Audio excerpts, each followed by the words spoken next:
வெற்றிகரமான சத்தியம். ஞானஸ்நானம். ஜூலை 8. நன்மையான அடக்கம்.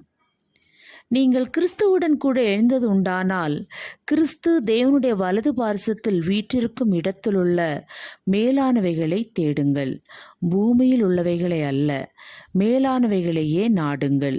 கொலோசையர் 3:1 மற்றும் 2 ஒரு சபையை சேர்ந்த 2 உறுப்பினர்கள் ஒருமுறை தங்கள் போதகரிடம் வேறு ஏதாவது சபைக்கு சென்று தாங்கள் ஞானஸ்நானம் எடுக்கலாமா என்று கேட்டார்கள்.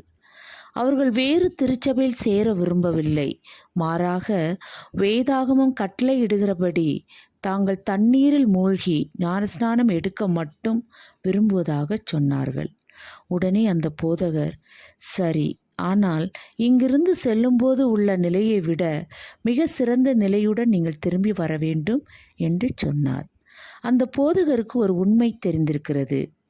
ஞானஸ்நானம் எடுக்கிறவருடைய வாழ்க்கையில் மாற்றங்கள் தெளிவாக இருக்க வேண்டும், வித்தியாசமாக பார்க்க வேண்டும். உங்களுடைய ஐக்கியம் வித்தியாசமாக இருக்க வேண்டும். பழைய கூட்டாளிகளுடன் சேர்ந்து பாவங்களை செய்யாமல் உள்ளூர் சபையுடன் சேர்ந்து அதில் தங்களுக்குரிய பங்கை செய்கிற வாழ்க்கையை தெரிந்து கொள்ள வேண்டும். விசுவாசத்தில் மாற்றம் ஏற்பட வேண்டும். இயேசுவோடு உறவு முக்கியம். அந்த விசுவாசத்தை செயல்படுத்த வேண்டும். அது நற்செய்தியை பகிர்ந்து கொள்ள வழிநடத்த வேண்டும். கிறிஸ்தவர்கள்தாம் சிலர் வாசிக்கிற ஒரே வேதாகமம் என்று சொல்வார்கள். அதாவது 1000 துண்டு பிரசுரங்களை விடவும் ஒரு விசுவாசியின் செயல்கள்தாம் சுவிசேஷத்தை திறம்பட பிரசங்கிக்கும். ஞான ஸ்நானத்தில் விசுவாசியின் பழைய வாழ்க்கை புதைக்கப்படுகிறது. அந்த அடக்கத்திலிருந்து எழும்புகிற புதிய விசுவாசி இயேசுவின் விசுவாசத்தை வெளிப்படுத்துகிற வாய்ப்பை பெறுகிறார். அது வாழ்க்கையை மாற்றும். அப்போஸ்தலர் 8:39. அதை நினைவில் வைத்து வாழுங்கள், செயலில் காட்டுங்கள்.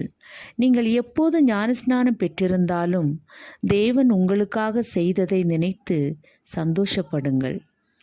ஆழமான ஆராய்ச்சிக்கு 2 பேதுரு 1:2, 1 பேதுரு 2:2 முதல் 5 வரை உள்ள வசனங்களும், எபேசியர் 4:12. ஆமேன்.